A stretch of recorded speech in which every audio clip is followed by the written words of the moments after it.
ॐ भूर्भुवः स्वः तत्सवितुर्वरेण्यं भर्गो देवस्य धीमहि धियो यो नः प्रचोदयात्। ॐ शान्ति शान्ति शान्ति। नमस्कार दोस्तों, I will explain Brahma Vidya or knowledge of the ultimate reality, secrets of the percepts and the practice of self knowledge. This article I have taken from a booklet of Swami Sat Nanendra Saraswati. He was a great Jivan Mukta born in Karnataka state, and he was a great Advaitic Vedantist. So I will start the video. What is the greatness of Brahma Vidya? In these times, when the knowledge about the physical sciences has grown stupendously, it has become difficult for the people to show respect towards the philosophical science of Brahma Vidya, that is, knowledge of the ultimate reality called in Vedantic parlance Brahma. Atma Vidya, self knowledge. Now, rockets which land on the moon also have been produced, but it has become extremely difficult to attain a state of our mind which can reach out to the world of the self or Atma. Really speaking, even in the olden times, Brahmavidya was not within the reach of everyone. Even in those times, someone person among thousands of people was attempting to gain this knowledge of Brahma. Even among those who were attempting, thus some individual could recognize this reality of Brahma as it was. In order to indicate that it was difficult to obtain this knowledge in the olden times, there was in vogue a household saying, "What? Do you think it to be Brahmavidya?" This sentence was used by the common people to mean, is that task so difficult as Brahmavidya? In truth, Brahmavidya is not only a spiritual science par excellence but also a skillful, profound art. This opinion is implicit in the above saying of the ancient times. In these present times, when the interest and attention of the educated masses is increasingly directed towards the natural physical sciences, the number of people who dabble in Vedanta, which is truly the science of the ultimate reality, and query in the manner what is meant by Brahma Vidya and what does it teach us, is steadily decreasing in the face of the predominant materialistic attitude and approach that the physical sciences advocate and encourage. Brahmadevanam Prathmaha Sambhuva Visvasya Karta Bhuvasya Gopata Sa Brahma Vidya Suravidya Pratishthanam Athvayah Jayase Putraya Praha. Mundaka Upanishad. This is a shloka from Mundaka Upanishad. Brahma is the firstborn earlier than all the other gods or deities. He is the creator and protector of the universe. He taught Brahma Vidya, which is the substrate for all knowledge, to his eldest son Atharva. Brahma Vidya is that knowledge which the omnipotent Hiranyagarbha, who was the primogenitor, Mula Purusha of the deities of gods, taught his beloved son for the latter's spiritual prosperity and well-being. This knowledge is the final goal of all empirical knowledges.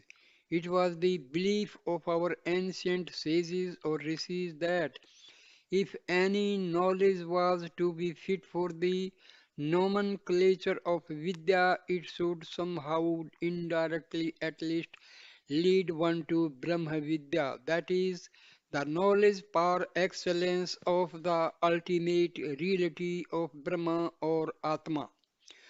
Therefore, in the olden times, the authors of various scientific treatises had to depict as to how the scientific treatise they had formulated or written was a means for attaining Brahma Vidya.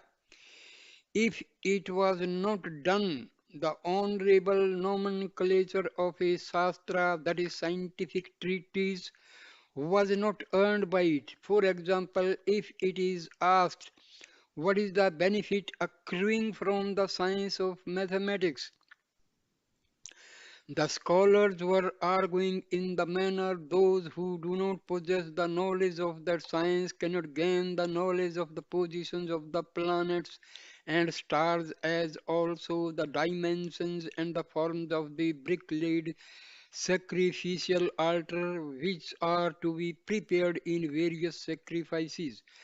By the practice of the religious rites or rituals of yajna, that is sacrifices, etc., alone, one gets purity of the mind or heart. By that purity of the heart or mind, one gains the knowledge of the reality. Thus, because it is indirectly a cause for moksha, that is liberation, one should necessarily learn the science of mathematics. There is no doubt whatsoever about the fact that if the ancient sages were to be present in these modern times, they would have had invariably argued in the manner. If the physical sciences too are properly utilized, they would serve as subservient means leading to or culminating in Brahma Vidya. Even today, Brahma Vidya possesses such a great value and profound benefit or utility. Answers to the burning question, what are the benefits accruing from Brahma Vidya, can be had from some sentences of the Upanishads.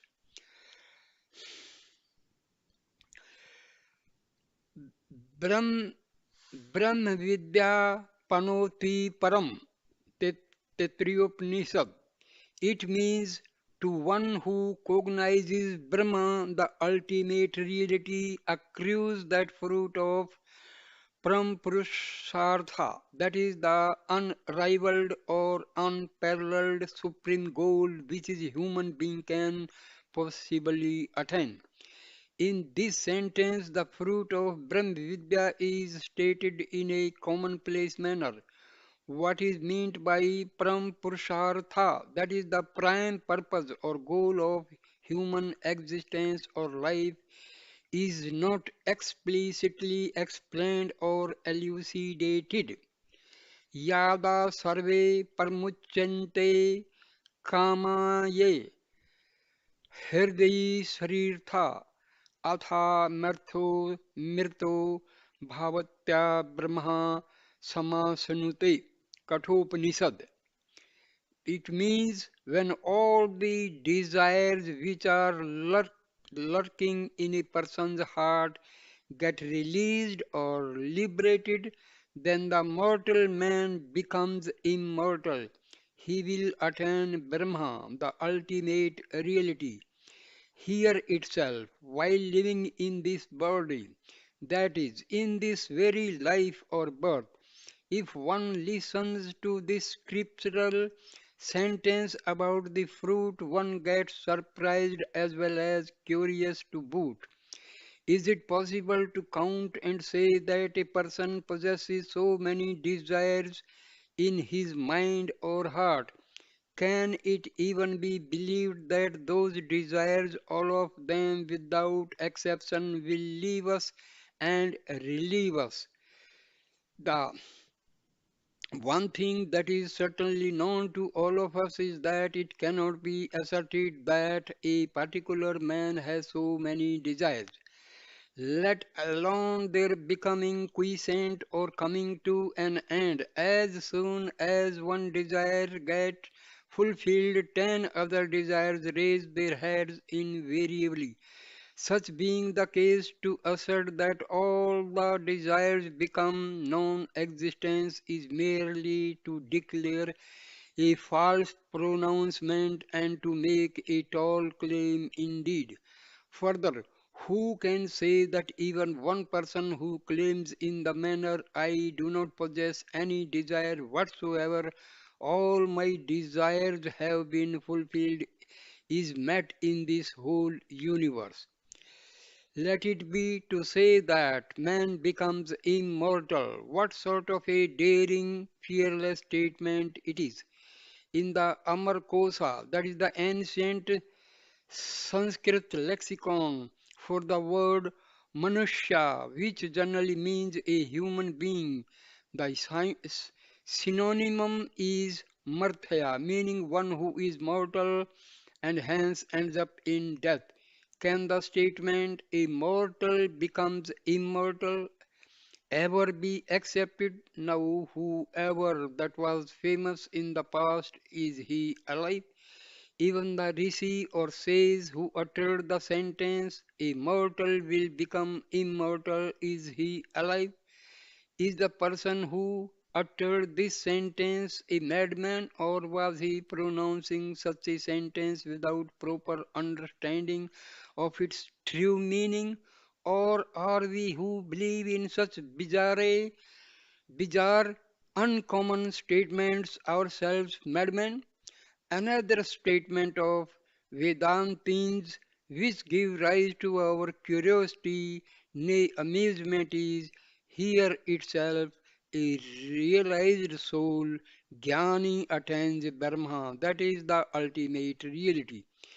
There are religions which describe colorfully in the manner people with merits punya after death go to such and such a celestial region.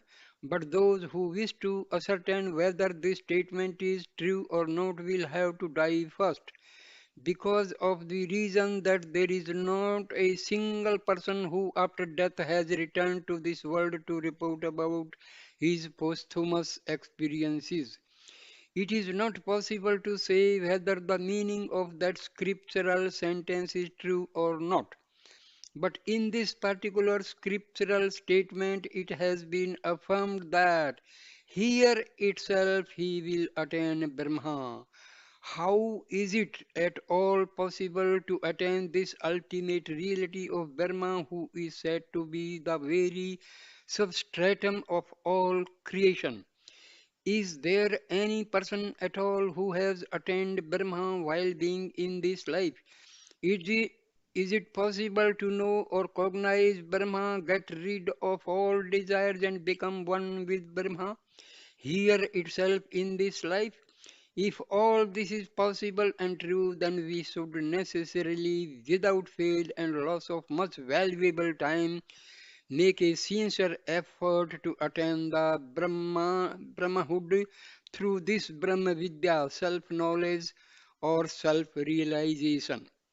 If, however, it is untrue and improbable, then one is justified in blaring out that all this is mere mockery and in denouncing it downright. See, now listen to yet another scriptural statement about the fruits accruing from self knowledge. भिद्यते हृदय ग्रंथि सच्चिदान्ते सर्वामशाव्य च केष्यन्ते चास्यया कर्माणि तस्मिन् दृष्टे परवरे. This is from Mundaka Upanishad, meaning if that all pervading Supreme Self, that is Paramatman, is cognized or realized, then the note of the heart will be loosened and all the doubts will get destroyed. His deeds too will be exhausted. As much the scriptural statement, all desires disappear, is a mere fancy or an unnatural conjecture, so much is the scriptural statement that a man's doubts in their totality get dissolved, also a mere fancy or a wild conjecture. Among human beings, there are many intelligent people. The knowledge that they have amassed over the ages is of the magnitude of many mountains. But just as it is in the experience of every one of us that even as one desire gets fulfilled, many new desires arise in us. In the same way, it is a matter which is in the experience of every one of us that even as one doubt is solved, 10 new doubts raise their heads. It being so, what sort of a statement, nay exaggeration, is to say that by means of the Brahmavidya, self-knowledge, all the doubts get dissolved at once? Let alone this objection too. Is it possible for all the actions, karmas, to get exhausted or destroyed? The actions, whether good or bad, that man performs in this very lifespan are themselves innumerable.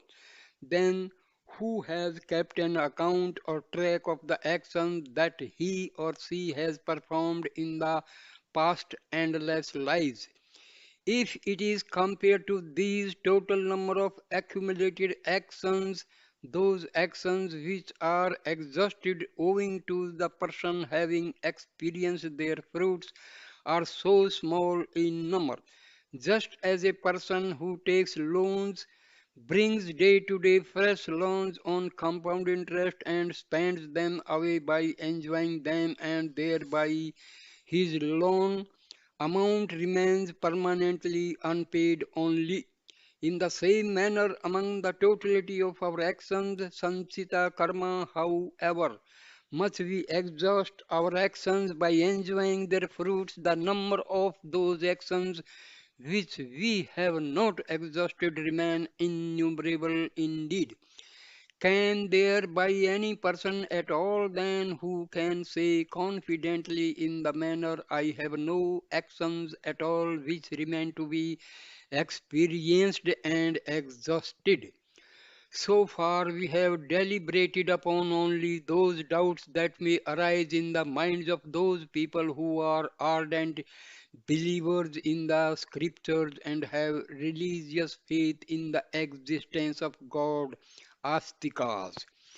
It is certain that especially for those people who are immensely exposed to the Western ways of living, who are science oriented in their outlook and are rational and thereby non believers, these scriptural sentences stipulating certain otherworldly and posthumous fruits, Lokantra and Janmantra flaws will seem to be ridiculous indeed. Even in the olden times, the followers of the materialistic school of philosophy called Charvakas and non-believers Nastikas had raised such objections invariably against Vedanta.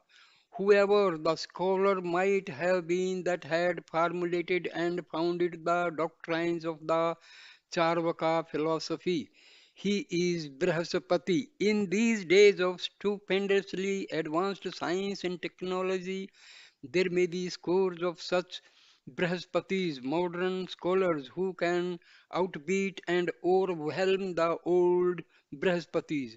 Our present day youths are themselves forwarding before us all the arguments and disputations of such modern scholars. If Vedanta philosophical science is to be deservedly called a universally acceptable philosophical science, darsana, then it would become very essential to give a fitting and satisfactory reply to all of those objections or doubts raised by them in the present context.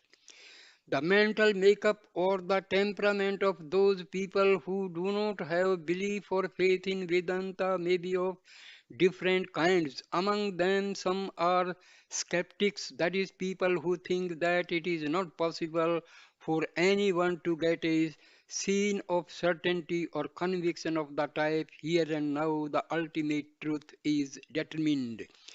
In Greece, in about 300 BC, one Paro of Alice was the founder of this school of thought. So the Westerners believe it is said that he had first of all propounded the teaching that neither the sensuous nor the mental knowledge deserved to be believed nor they were trustworthy. Nowadays, in the European countries, several schools of skepticism have come and gone. In recent times, David Hume of Scotland has propounded another theory of skepticism in the manner, the essential nature of being which goes by the nomenclature of I cannot be perceived, however much we may search for it. The cause effect categories are untrue or false. All that we know are the ideations or thoughts alone which are produced by our senses. The theory of perception, which propounds that only that much knowledge which is perceptible to our senses is certain, that too relatively real, can be called positivism. This theory was propounded and popularized by a French thinker called Auguste Comte. It is learnt.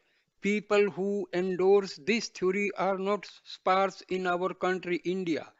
There are many people who call themselves humanitists, and this theory of humanism may be defined as that which is needed by human beings, particularly those aspects only which are needed for the betterment and progress of the human race in general, should be deliberated upon.